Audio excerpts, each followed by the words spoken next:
Hello and welcome to the Albion Obsessed podcast. We come to you on the back of a 2-0 win that was by no means the best game of football we've ever played, but the sign of a good team is coming away from a game where you don't particularly play well with 3 points. But more on that in just a little while. Let's see who we've got on the show tonight. We welcome Joe. Joe, my friend, how are you keeping? Hello. Yeah, all good, mate. I'm sure the listeners and viewers are going to be like, "Whoa, that's not Joe's voice at the start of an episode. Tom's back. How are you, mate?" Yep, I can confirm I am back. And I'm also not just back on the podcast, I'm back in Sussex. That is why my background is not the usual array of football shirts.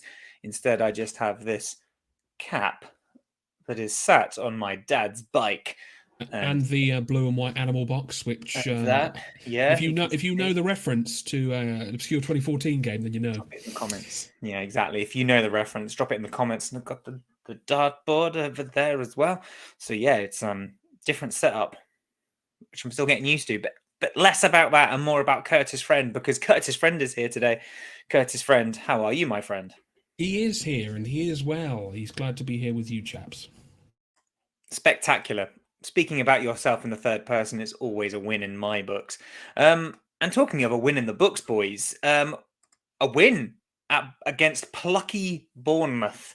The first time we've done the double over them since 2008, I believe, and a first Premier League victory at the Vitality Stadium, Dean Court. I'm never really sure on what it's called these days.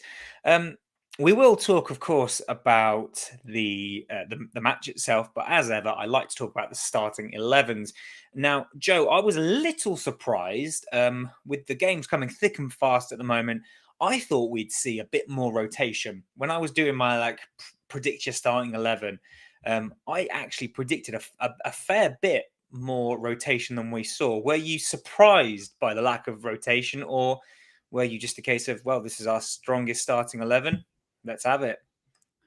I wouldn't say surprised is the word. I would say relieved because I feel like that Bournemouth game was a huge banana skin. I've said it before, and looking back at hindsight now, it's great that we've won it, but it would have been, I think, a big risk for us to play a rotated 11.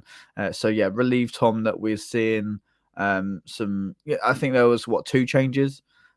So even in the massive schedule that we've got, seeing some consistency, because we're going to need that. We need to keep the momentum going if we're going to push on to achieve the targets that Roberto De Zerbi and the squad are set out to achieve. And I think they're higher targets than what us fans are hoping for now, which is great. I mean, aim high, and then anything else is a bonus. But yeah, not overly surprised. Just really happy that we can carry on that momentum. Yeah, what you said there about consistency, of course, is really key.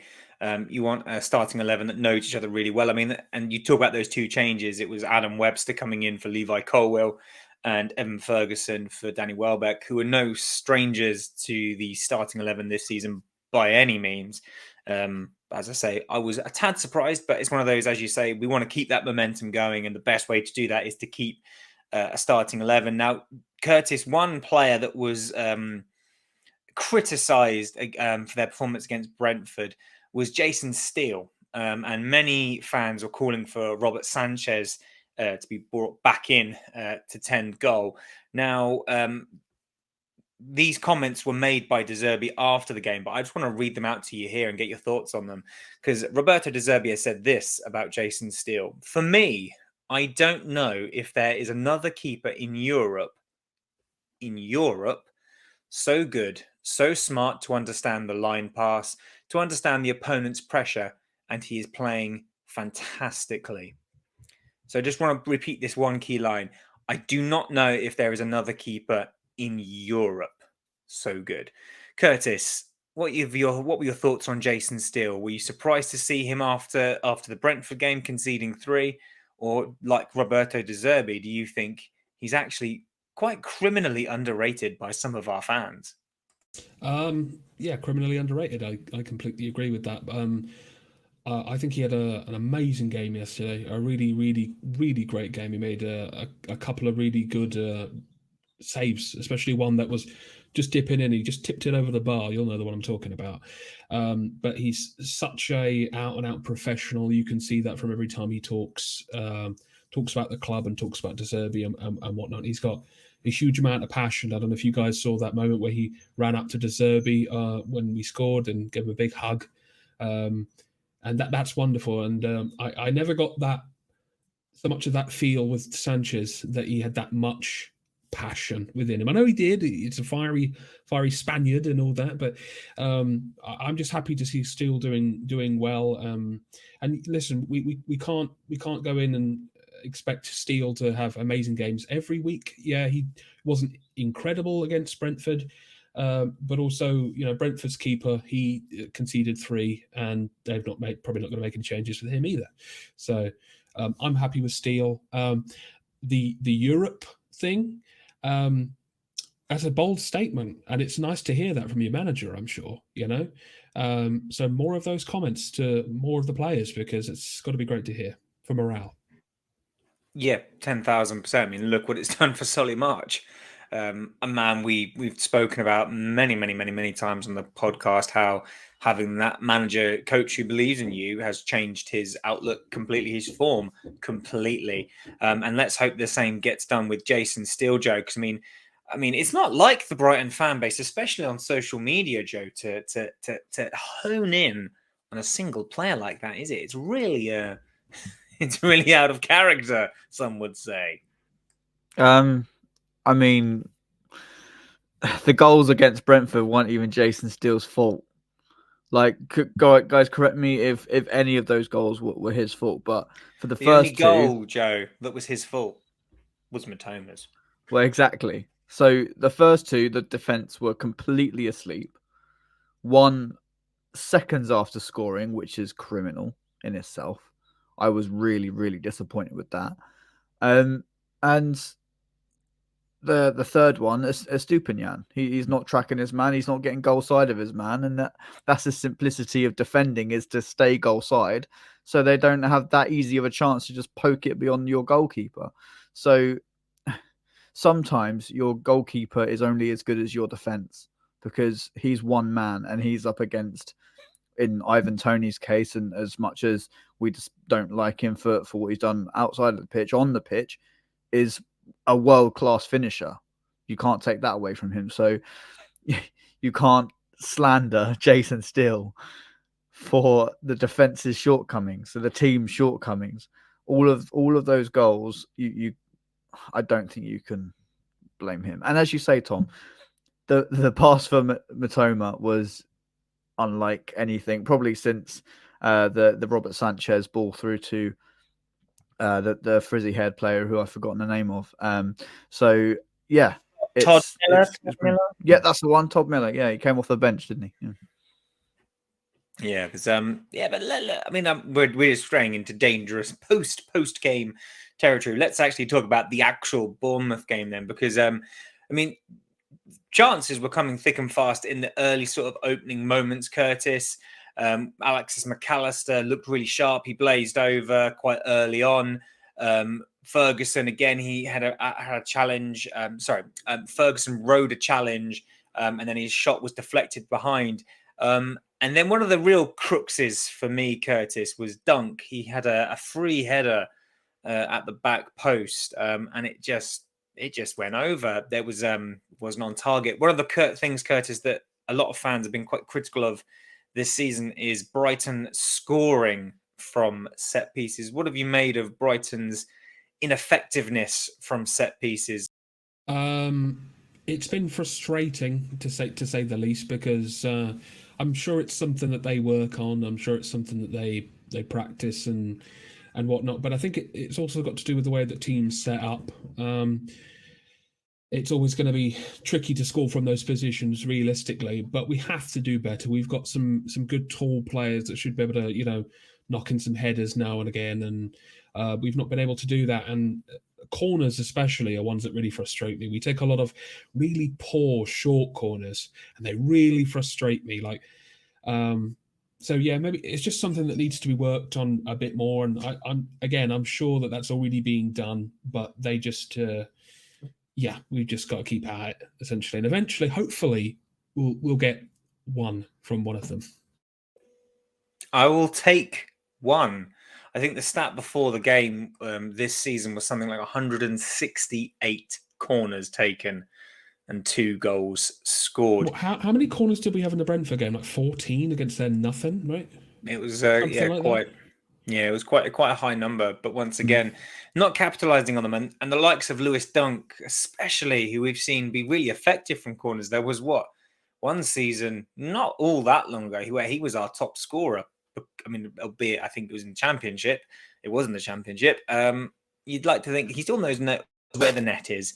But anyway, from one end, Joe, to the other, in reference to corners, Brighton have a pretty dismal record of defending set pieces. And you could really see it on display last night. The moment I'm thinking of in particular was where Jack Stevens, I think it was, he had a free header at the back post as well. And luckily for us, it was off target. But it was one of those moments where you just thought, well, actually, Bournemouth deserved to be 1-0 up here. So, Joe, we're seeing the same sort of problems defending set pieces as well as attacking them, aren't we? Yeah, and I think it surely goes down to communication thing, because you don't turn into an awful defender for not even 30 seconds, for 10 seconds whilst the corner's being taken. It has to be a lack of instruction. It has to be a lack of an idea as to what you need to be doing and who you need to be tracking, where you need to be stood in the box. And as Kurtis says, I'm sure that all gets worked on. So it is something that is very confusing to us fans, where you can only sit there and watch them do this week in, week out, and hope that on the training ground something's being sorted. And in the meantime, hope it doesn't punish us within those 90 minutes that we're watching and that we're playing. So I don't know. I don't know what it is. As I say, for me, it's got to be lack of communication.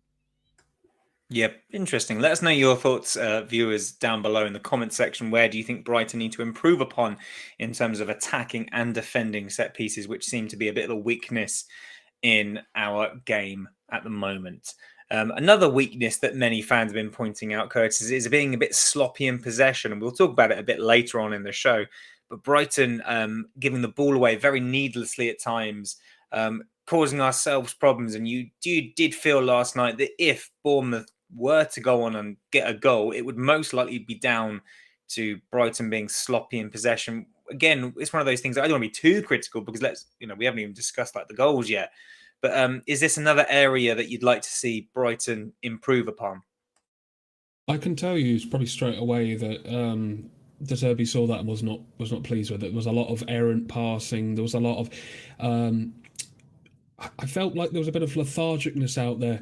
It definitely felt like they weren't as switched on as they could have been. So yeah, if we noticed it, he definitely did. Yeah, definitely an area to improve, just to switch on at those key moments. Yeah, let's turn our attention then, boys, to something a bit more positive, shall we then? Before I talk about that first goal, I just want to bring you up on something, young Joseph, because me and you had a bit of a disagreement, not like an argument per se, not at all, in regards to a certain player last night, and that was Alexis McAllister. I thought at the start of the game, especially, he was at the heart of everything that was going quite well for Brighton. I really liked what he was doing there, but a lot of fans have said that because last night Alexis McAllister was playing in that more advanced role, that more of a 10 role. But many fans prefer him, including yourself, I believe, Joe. But if that's wrong, please, correct me there. They prefer him playing alongside Moises Caicedo. So my question to you then, Joe, is which role do you prefer him in? Yeah, I do prefer. I think he was definitely more effective from that deeper role. I've explained, I don't know if it was our podcast or someone else's, I've explained that when Alexis is sitting deep and he's got more space to operate in, that's when he can really, really hurt teams. And I feel like as I believe, I don't know how true this is. Obviously, this is just my thoughts.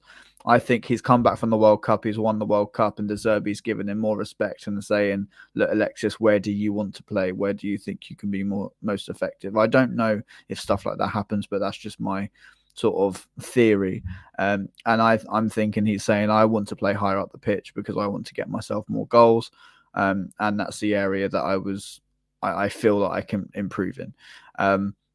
But with that comes less space. With that comes teams pinpointing Alexis as a focal point of our attack, and sort of shutting him out a little bit easier. And I feel at times he can be a little bit too weak. And I don't want to sit here and slate Alexis McAllister because I absolutely adore him as a footballer. I think he's absolutely fantastic. I think personally, from watching him win the World Cup and from seeing how good he was there, my expectations of him have risen, and maybe he's not hitting those expectations. So it's not Alexis' fault. It's probably my fault for expecting more from him. I'm not sitting here saying that he's putting in 4 out of 10s every week. He's doing 7 out of 10s weekly, and I'm expecting those 8s and 9s. But anywhere on the pitch, Alexis McAllister is a fantastic footballer. He can tackle hard. He's intelligent. He runs. He's got a shot on him when he hits the target. And we know that he can hurt teams. We've seen it so many times. But for me, to answer your original question, I would like to see him in the deeper role with Pascal Gross a little bit further. Also, congratulations to Alexis on his 100th game for us yesterday, which is pretty big. And that lovely video he put out on his social media. If you haven't seen that, go and watch it. It's lovely. Really nice. Thank you for that shout, Kurtis. Yeah, it is a really nice video and 100 games for us. And Kurtis, just really briefly on Alexis McAllister, because it is worth remembering that at the end of last season, when Bissouma moved on, a lot of fans were very worried because I think last season we had a brief window where we saw Bissouma, Caicedo, and Mwepu in the same starting 11, and it was pretty glorious. Bissouma obviously moved on. Mwepu, very sadly and very tragically, had to retire very early. But at the start of this season, Alexis McAllister did allay a lot of fears when Graham Potter did start playing him in a deeper role. And a lot of fans were a bit sort of unconvinced by that. Could he perform this Bissouma role? But actually, Kurtis, McAllister has shown this season he can play pretty much anywhere in the middle of the park. But you, Kurtis, my opinion, I would like your opinion, please. Where would you like him to play? At 10 or at 8? The linesman. No. I mean, I would pay him in more of that deeper role as well. I agree a lot with what Joe and some other people are saying. I think he suits that a bit more, in my opinion. I feel like he can still be that sort of attacking threat from in that deeper position as well. So, but I just think he looks better deeper down the pitch. I'm inclined to agree, but view, of course, as ever, please let us know your thoughts on where you would play McAllister. Because also playing McAllister in a bit deeper frees up Pascal Gross to play just behind a striker, which I think is actually Pascal's best position as well. But anyway, let's talk about the goal then, Joe, because I think this is one of the goal of the season contenders, easy peasy lemon squeezy. But before we even talk about the goal, let's talk about Dunk, because this move starts at the back. Like all good things about Brighton at the moment, it starts at the back with some lovely work from Dunk. Fantastic work to get to Estupinian, whose cutback is half cleared. Matoma gets the ball into the box. And Ferguson, you cannot do that. You just can't do that unless it's on some sort of website that is specifically meant for people of a certain age and over, because it was just filthy, Joe. Absolutely filthy. What was your opinion, Joe? Not just on the finish, which was chef's kiss, but also on the build-up. And again, I'm just going to highlight Lewis Dunk because I thought Lewis Dunk was pivotal in that goal. Yeah, and so he is with a lot of our goals. Whether the move starts 10 sort of passes back from when he's got the ball, he's always looking to make that deadly pass and to get the team up the pitch and to get us moving clinically. And the pass for Estupinian just takes Bournemouth completely out of the game. He's in behind their defence. Shame, obviously, that Estupinian's cross didn't quite come off. But it just goes to prove that Lewis Dunk, in my opinion, is the best ball-playing centre back in the league at the moment. Certainly English centre back in the league, Gareth Southgate. But yeah, really good for Mitoma to recover that ball and to get another cross in. And to be honest, quite a hard cross for Ferguson to deal with. And I feel it came in at some pace. So we're talking about that's a nanosecond decision for Ferguson to decide, I'm going to do this. And apparently it's not the first time he's done it. I saw a link showing like an Irish under-10s game, and he'd done it then as well. So I guess he's always had that in the locker. But to do that in a Premier League game, as I say, with a nanosecond decision of how do I deal with that cross, and just to he couldn't have picked up the ball and placed it better with his hand. He just got it so far away from the goalkeeper, completely out of his reach. And we are seeing in front of our eyes the birth of one of the best strikers that the Premier League's going to see. I'm going to make that call now. He is going to be absolutely phenomenal, and how lucky we are to see the start of that career. And hopefully we're going to see lots more of it. But of course, we know when Brighton players do well, they're linked to everybody under the sun. But I guess we sometimes maybe have to take that as a compliment. But at the end of the day, we've seen that goal and it was friggin' beautiful, Tom. And yeah, as you say, chef's kiss. Yeah, it was just a thing of beauty, and I think personally, I mean, of course, very, very biased, and as you would expect, nothing more from a Brighton podcast. But the best thing for Evan Ferguson to do, in my opinion, is to stay at Brighton, because he's not going to be getting this game time anywhere else in the Premier League. And for a team that are currently, chasing down top 4, let's be honest, that's what we're sort of chasing down. And I just can't believe that. We're going to talk also, Kurtis, about Kaoru Mitoma, because he becomes the first Brighton player with a goal involvement in 5 Premier League games in a row. So he's been directly involved in 11 goals in his last 15 Premier League appearances. That's 7 goals and 4 assists. Mitoma has these moments where he sort of drifts in and out of the game, but when he affects the game, boy, does he affect the game, Kurtis. I mean, absolutely. What a man! So pivotal to us now. It's mad to think he hasn't always been there. It's so strange to think of where we were last season with who we had and what we've got now. It's upgrades. It's what we do, man. We're just so ready all the time. We're on the pulse. But I'm so happy that we have him. But by the way, before, you didn't ask me about the Ferguson goal, and I want to say that was disgusting. Absolutely disgusting. I had to have a sit down and a cigarette after I saw that. That was wonderful. Hopefully we get more of that out of him in the future, definitely.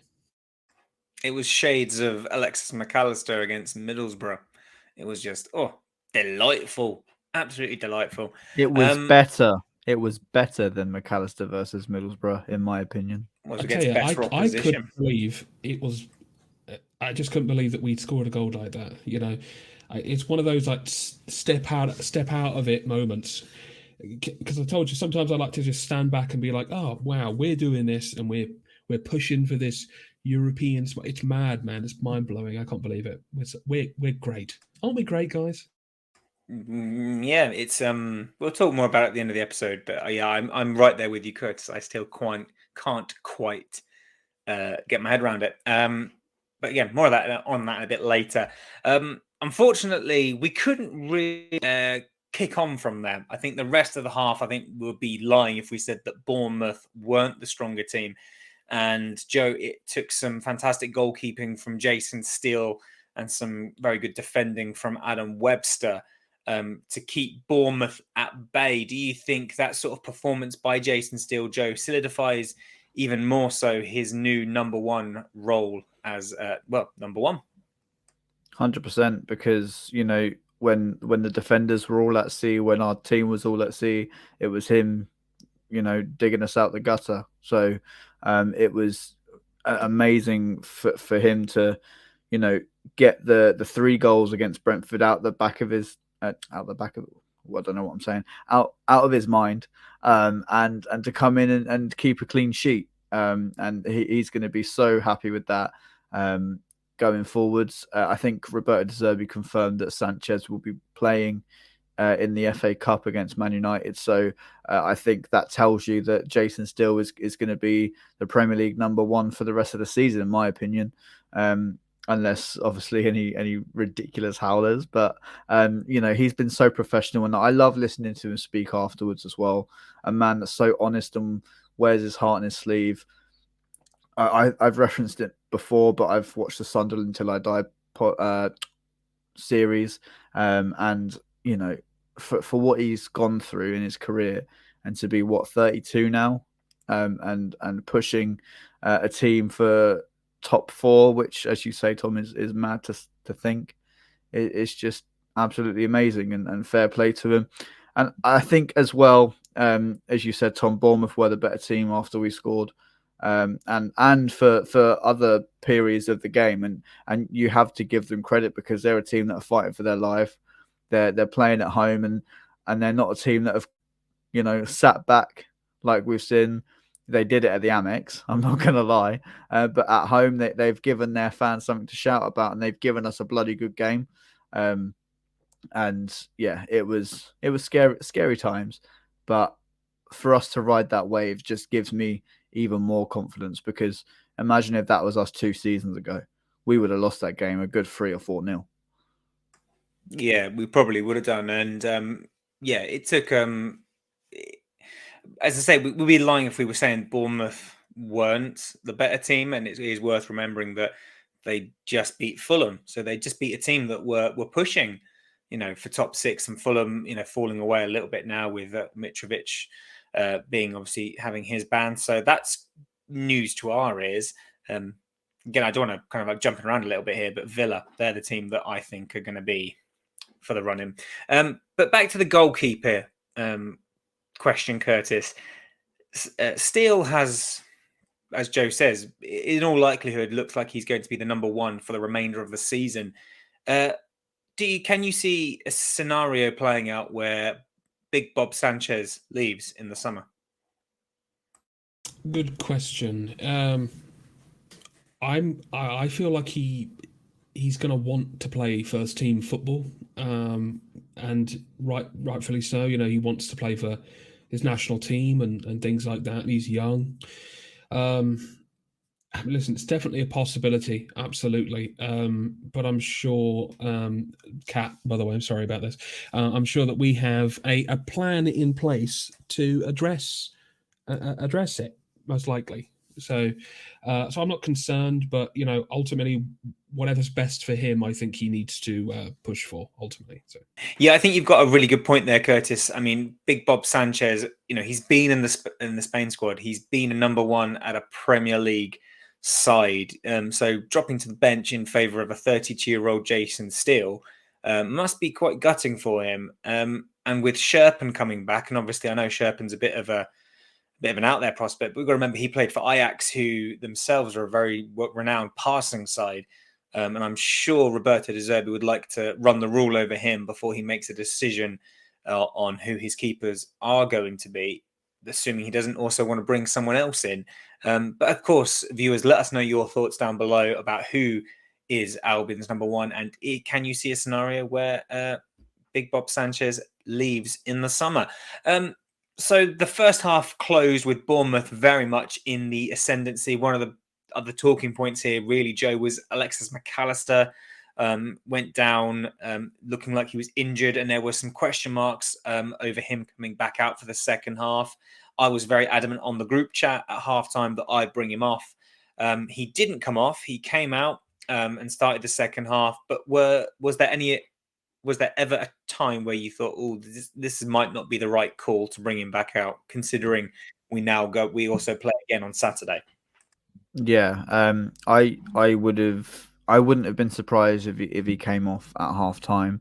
I would have seen it as a very smart move to take him off, considering as well later in the game, he went down with another injury. So I think some fatigue is coming into play. Not forgetting that only last week, I believe he was in Argentina as well, playing for his national squad. So he's played a lot of football. So it would be wrong for us not to be concerned that maybe he might pick up something here or there. But of course, if the physios are happy, if Roberto De Zerbi is wanting him to stay on the pitch and Alexis is happy for that as well, he's played a massive part in getting us that win. But yeah, I wouldn't have been surprised either way. Jumping ahead a bit in terms of time frame, Kurtis, then, but within the same sort of remit of injuries, we was disappointed to see Moises Caicedo very much in the same boat. There was a few challenges where Caicedo had gone down during the game, and I was a bit sort of heart in mouth. It's no secret that he is incredibly important to the way that De Zerbi wants to play. And unfortunately, he did have to come off with an injury. There were some fears, I suppose, that he might have to be brought off on a stretcher. Thankfully, that wasn't needed in the end. But how much of a blow would it be to lose Caicedo on Saturday? I know that there have been reports that he still could play, but I think we've also got to be sort of like, quite realistic about this. Man's been brought off injured, so there is a chance that he might not. Yeah, I mean, those fears are definitely warranted. I think it might be fair to say he's like someone you could consider as like the heart of the team. That central, strong part of us. Because without him in the past, we've looked a little bit weaker in that midfield. I think that's fair to say. Even though I think we've got great players that can cover for him. But yeah, when I saw them brought the stretcher on, I was very, very concerned, especially how we're kind of close to the end of the season and we've got some really big important games coming up, so we have to be very wary about sort of man management and how they're taking care of themselves and things like that. So yeah, I mean the McAllister thing, to hark back to that, I probably would have taken him off a lot earlier too, just to be safe, But it's good to hear from the club that they will both be available for Tottenham. But I don't know. Hopefully he does okay up until the weekend. Yeah, fingers crossed, because both players, Alexis McAllister and Moises Caicedo, so important to the way that we play. And we will talk about the lads that replace them in just a little while. But before we do that, Joe, the second half very much played out very similar to the first half in many ways. Bournemouth probably in the ascendancy for large parts. Brighton spurning quite a few chances. There was Ferguson flashed a shot wide. Solly March played a lovely ball into Ferguson, who then fired it over. Gross forced a good save from Neto. Welbeck, when he came on, had a shot saved. And on the flip side of that, Joe, Bournemouth were really going for it. And, I think Kurtis has already alluded to earlier in the show, Jason Steele had to be alert to tip Lerma's shot over the bar. And they also missed from about 3 yards. Joe, with us not taking our chances and with Bournemouth sort of really knocking on that door, how did you feel the game was going to pan out? Was there ever a part of you that thought, yeah, we're gonna lose this? I think Glenn Murray summed it up perfectly on the commentary. He said, sometimes football evens itself out. Brighton haven't been the best here, but they had 33 shots against Brentford. And here they are against a Bournemouth side, absolutely fighting for their lives, 1-0 up, having really not done much in the game compared to what we have been doing. And I think that just goes to prove the league positions that we both teams find themselves in.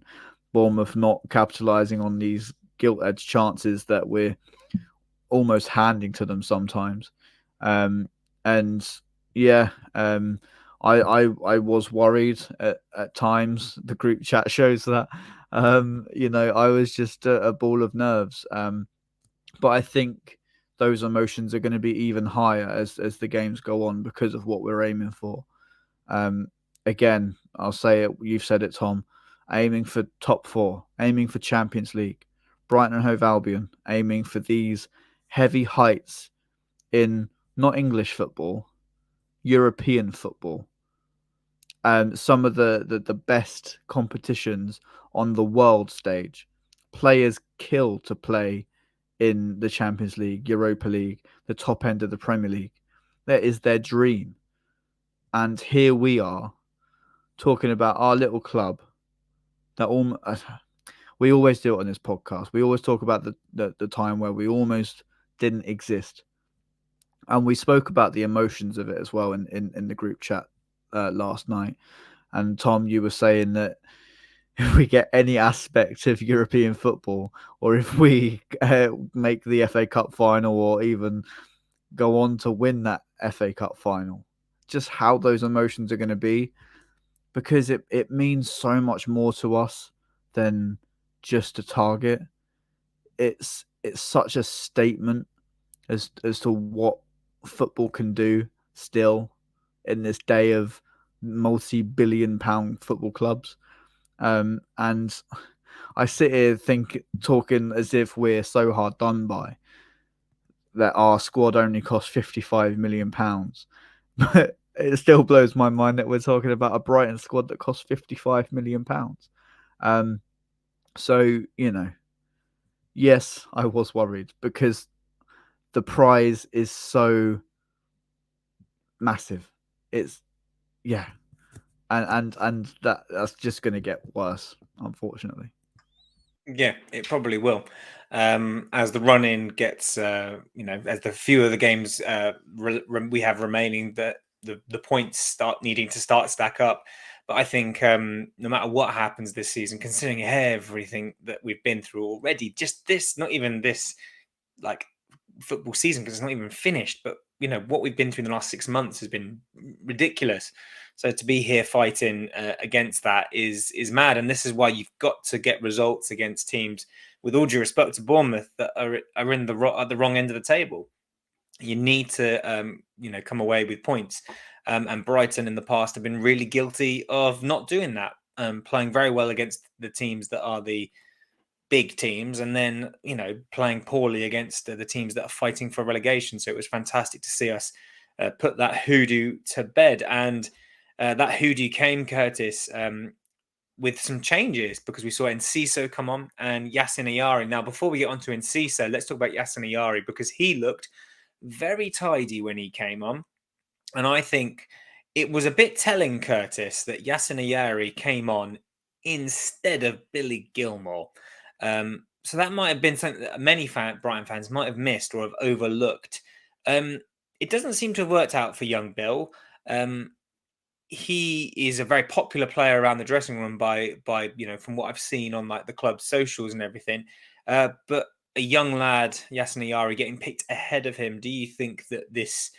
Am I reading into this too much, or is this an indication of who De Zerbi prefers? If, for instance, Caicedo was unable to fulfill his role in the starting 11. Yeah, I was thinking this yesterday after the game, actually. It was only after I saw someone else point it out. I was like, yeah, what more does he have to do to get game time, So you've got to feel sorry for him. And yeah, I agree. Seemingly, he's a great lad. In the interviews I've seen with him, he seems like he's got a good head on his shoulders. And from the footage I've seen, he played really, really well when he was at Chelsea. And I don't doubt he's got a lot of heart and what have you. So, I'd like to see him maybe play in the cup, or even get some minutes in that game, regardless of how it goes. But just something. I'd like him to have something. But I feel like he doesn't quite fit what De Zerbi is trying to do. Because I heard someone mentioned at some point on Twitter, it was like a source says that Billy Gilmore might be going out on loan essentially in the summer. So we'll just have to see how all that pans out. But yeah, ultimately, I don't think he quite fits that thing that De Zerbi wants. Yeah, and let's be honest, De Zerbi plays with a very particular style in mind, a double pivot in midfield. And I do think Billy Gilmour could play a role, but it's worth remembering that he was brought in under the previous manager who would have had a very different tactical sort of approach to the game. Let's talk about the man, Julio Enciso, then. Let's talk about him. Something, Joe, has really changed about Julio Enciso, in my opinion. He looked, when he first kind of was getting Premier League minutes, he looked very lightweight, a bit selfish, but something seems to have changed a little bit. And whether that's through training or because he's becoming acclimatized to the Premier League, I'm not quite sure. But he's looked a very different player in recent games, Joe. And what a way to cap off a performance that, as I said at the top of the show, wasn't our best by any means, but saw two fantastic goals. And Julio Enciso getting his first goal for Brighton. It was a lovely pass from Gross to find Enciso in the box. He turns a Bournemouth tackler inside out, takes his time, seems to take an age. Could have had a cup of tea with that goalkeeper. But in the end, he slots it past Neto, and it's 2-0. Nerves have gone. But Joe, what a range around from the young lad who not that long ago was looking a bit lightweight. I think it's never been it's never been unknown that he doesn't have talent. Does that make sense? It's always been known that he's had talent, is what I should have said. And it was about getting the intelligence that you need to be a Premier League footballer across into his game. Because when you see a young South American kid playing that well, you know that there's bags of potential there. And the squad are always talking about our youngsters that have all of this potential. Jason Steele said it after the game yesterday. Adam Lallana has said it on multiple occasions. And I think it's so lucky for Enciso to come in a season where we've got Roberto De Zerbi. Because if you want anyone to give you confidence, anyone to train bad traits out of your game, it's going to be Roberto, because as we've said before, he strives for that never appearing perfection, the perfection that will never come. And if you're Enciso, you need that. And I think he's being spoken to by Alexis on multiple occasions. I think to be learning off of Pascal Gross and having Danny Welbeck, Adam Lallana, it's only going to help him. And I'm so happy for him, because that first goal's been coming. It has, like against West Ham, I think he had a really good shot saved. Against Chelsea, he had two really good chances saved. One parried for Pascal Gross to finish the game. So it's no secret that he's unbelievably talented. And how bloody happy I am that he got that goal. And as you say, Tom, it literally took him a bloody age to put it in the back of the net. My stream was a little bit behind yesterday because I watched it on a very legal stream. And I saw that you put Enciso scored. And then when the chance fell to him, because I knew he was going to score at some point, I was like, what the hell's going on? What is this? And I think the person he turned was Stevens, who a few minutes beforehand he was having handbags with. So that was interesting. And yeah, Julio got the last laugh. So unlucky. I might be wrong. It might not have been Stevens, but I think I remember that right. I'm pretty sure it was. Now, Kurtis, before I get your views on the goal, I just want to read this tweet because it just jogged my memory there. So someone called Johnny Sharples put this on Twitter last night just after the game. And it said this: "Who on earth is Julio Enciso? Seriously, every week Brighton have a new South American that they've just made up." I just thought that was really funny. We're quite good at plucking these young imaginary South American talent out of nowhere. No, but I think it's just testament to our recruitment. Again, I mean, there we go. Look, a Jeremy Sarmiento being another. Where's the example. Where's the Yassikas? Come on, get him Yeah. sorted. Yeah, and I mean, again, just testament to the recruitment team. Like, I always knew that there was something very special about Julio, and I think, like you said in the past, he's maybe had a tendency to be a bit selfish at times, and a bit just seemingly wanting to pull out an absolute worldie all the time, sort of what it felt. But I feel like he's a lot more centered, a lot more level, a lot more grounded to the league and stuff. And so hopefully moving forward, we're going to see some magic from him. I don't doubt that. But yeah, I mean, you know what? I'm excited to see what other sort of made up players that we can get in, maybe in the summer or whenever. But yeah, it's exciting times for Brighton. I mean, I can't speak highly enough about our recruitment, and seemingly so can other people that always say it. So it's always good. It's always good. Do you reckon, like, when Buonanotte, really comes on, people are like, his name just means good night. They've just made up this person. They've just given him a Spanish name for good night. That's not right. That's what we do is we just flip through the yellow pages and just put two words together and make up a name. You've put the nail on the head, Kurtis, there about our recruitment, especially. And it's just so exciting. We do things so well.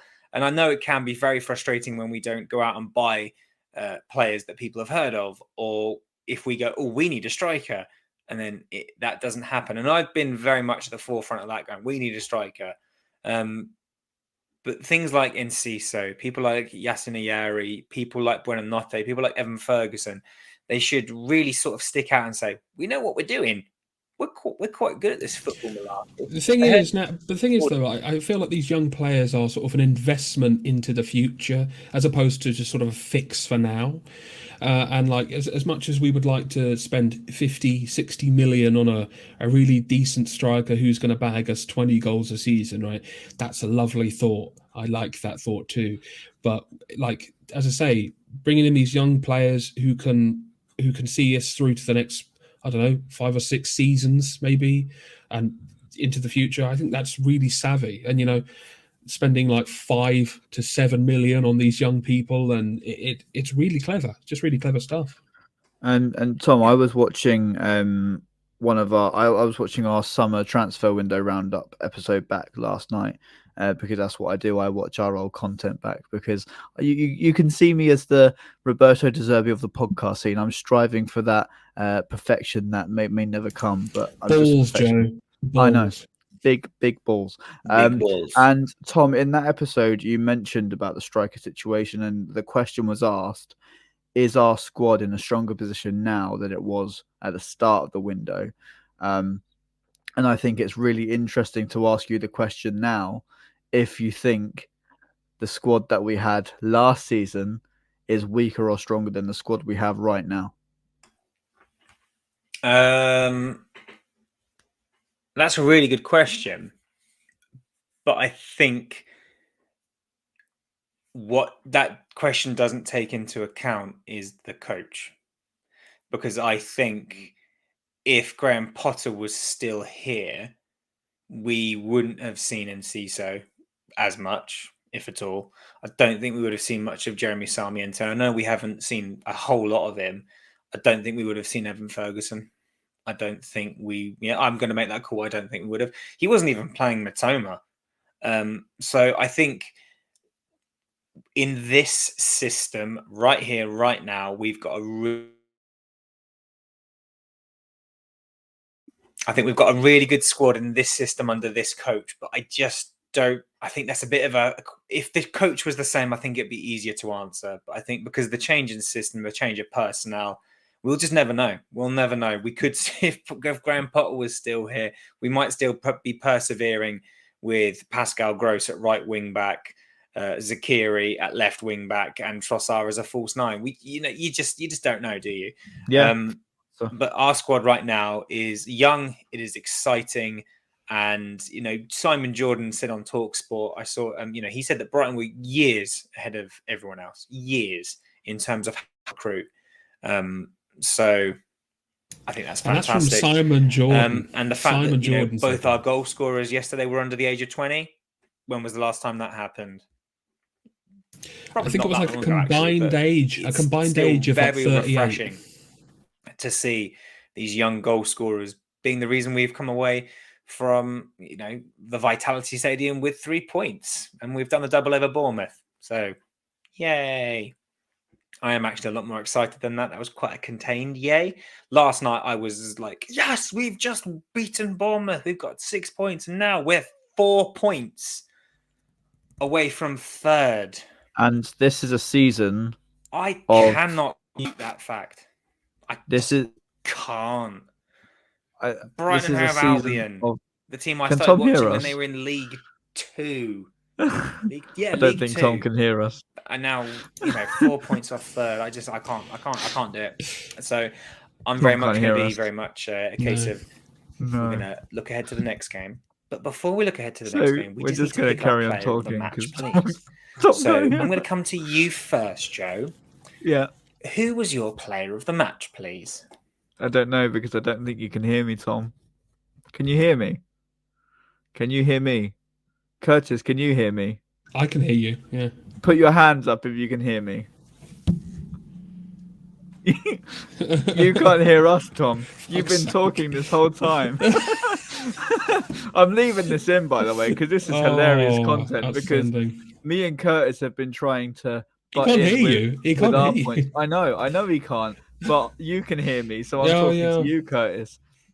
So Tom's been yabbering away, making some amazing points, I have to say. And me and Kurtis have been, trying to chip in on the conversation, but Tom just simply can't hear us. He's asked me a question, and I think he's typing to us now. So, breaking news, guys! Albion Obsessed. Are you being mean? we are. We're not being mean. We're being. Have you tried turning it off and on again? I think he's about to do that. Have you tried turning it on? Again. I mean, this is just top quality. Can you hear me? Yeah, I can. So that was my fault. Again, I don't like being away from my setup. My setup is perfect, and I come here. By the way, you made some really great points, but we were like talking over you like a lot, and you were just like, yeah. So the football, and we were just like, you were like, yeah. The combined age was 38 of those two players, and you were just like, well, I thought he was just being really rude. No, I couldn't hear you. That is hilarious. I can't remember what was I saying, Kurtis? This is what I'm going to say. We'll start here again, guys. So, Albion Obsessed viewers, that is what happens when technology doesn't work. So there you go. I think we kept that rolling quite nicely, to be honest. What you were saying, Tom, you said about we broke the hoodoo of beating Bournemouth. We've broken the Danny Ings hoodoo as well this season. This season is a season of breaking hoodoos. We've got Aston Villa on the last day. Aston Villa are picking up form to hopefully get Europe themselves. We all know what happened on the last day in the Championship, don't we?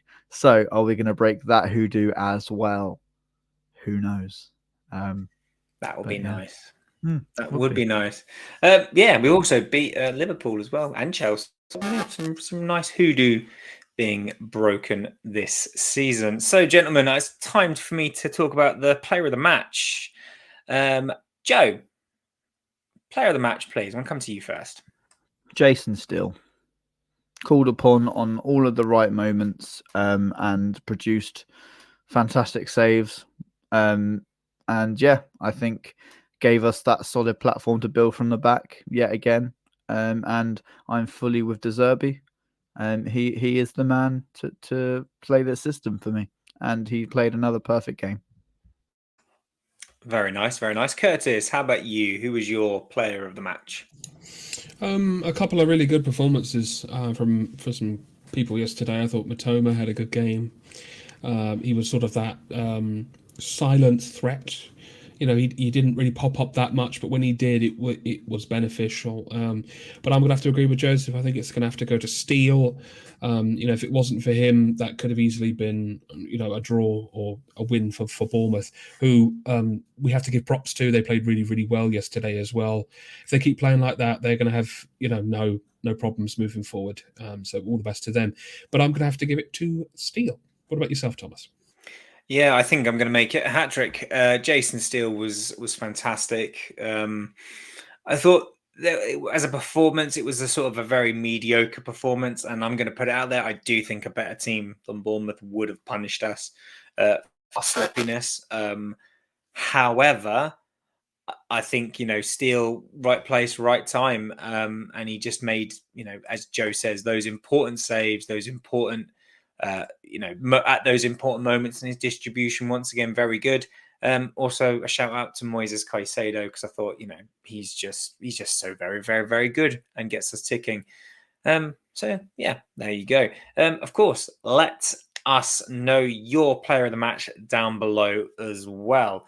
Now, Joe, our next game is a pretty big one. We come up against Tottenham Hotspur, who are in a pretty, well, not a very good run of form at all. They managed to get a draw against Everton. And it was a bit of a turgid display by all accounts. There was a time, maybe a few seasons ago, where I genuinely not feared Tottenham, but I genuinely thought, oh, this is going to be a tough game. I go into Saturday, I'm full of confidence. How are you feeling ahead of the weekend? Yeah, I don't think they're a team that scare me anymore. I say that we'll lose 3-0. But we can't we can't forget that they do have some world-class players in their team. Some players that in the split second can kill you and change a game. So we have to be realistic. We can't go there thinking, yeah, we're going to batter them, because it's going to be a really difficult game for us. And especially when the pressure's on, because the pressure on this game is huge. Spurs know that we're breathing down their necks, quite literally, and that a win for us would take us within 1 point, I believe, of them, with another game in hand. So the pressure is going to be on it. It's going to be who can deal with that pressure the most. And I think De Zerbi is going to coach the perfect game and get us a lovely 3 points back to the South Coast. And North London is going to be certified Brighton and Hove Albions yet again. Let's hope so. Of course, a lot of it depends on whether Harry Kane has recovered from his the brutal assault that he received in that game. So awful. And also on international duty, he got so badly winded that all he could do was crawl across the line and lay there and just let the last breath leave him. It's just so sad to see that happen on a football pitch. And I wish Harry Kane all the best. And I hope for a very, very quick recovery for him. Very, very respectful of you there, Joe. Kurtis, do you fear Tottenham Hotspur, or are they very much similar to myself and Joe? Have they become a team less worthy of our fear? I'm not confident, Tom. I'm extremely confident. Extremely. I'm the resident positive person here. I agree with what Joe was saying. I'm not concerned really about Tottenham. I mean, I probably will be on the day, but this is going to be another huge game. And to be honest, every game now until the end of the season is a huge game. So we have to go into every single game believing that we can win, because. I tell you though, like before the Brentford game, I was more worried about that game than I am for this. So that should tell you something. But like I was saying before I drifted off, we just need to do as well as we can in every single game now until the end of the season, because it's in our hands ultimately. Our next chapter in the club's history is in our hands. It very much and that's is. Bloody scary. It is. It's terrifying.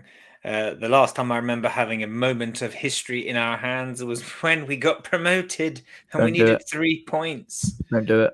3 games. Tom, don't do it. I'm gonna do a little quick segue away from that point, Tom, and give a few shout outs and a little some announcements as well. So there's a new Twitter account on the blocks called Seagull Stickers, and they sent me 5 wonderful stickers. So we've got De Zerbi ball. We've got, I understand this is probably not very good for the audio listeners. We've got With Dean to Wembley. We've got De Kaiser. We've also got Ali Mack is on my mind. And of course, the one I showed earlier, the Jeremy Sarmiento sticker. And so if you want to get your hands on these stickers, go to seagullstickers.com, follow them at Seagull Stickers. They're doing really good designs, lots more in the pipeline as well. And also, we've got a little giveaway going on. So if you want to get your hands on a commemorative scarf of the FA Cup semi-final, go to our Twitter account at Albion Obsessed and give it a retweet. Make sure you follow us. Make sure you like the tweet as well, and you will be entered. Winners will be announced on the 7th. Yes, Friday is the 7th, at 5 o'clock. And yeah, that's all that good stuff. Also, at Wembley, look out for that big flag. If you're an audio listener, it's a big flag that says Pride of the South Coast, Albion Obsessed logo in the middle, because we're going to be filming some awesome content around our fantastic day to Wembley. Hopefully, the first of 2 this season, but who knows? We just want to capture the day.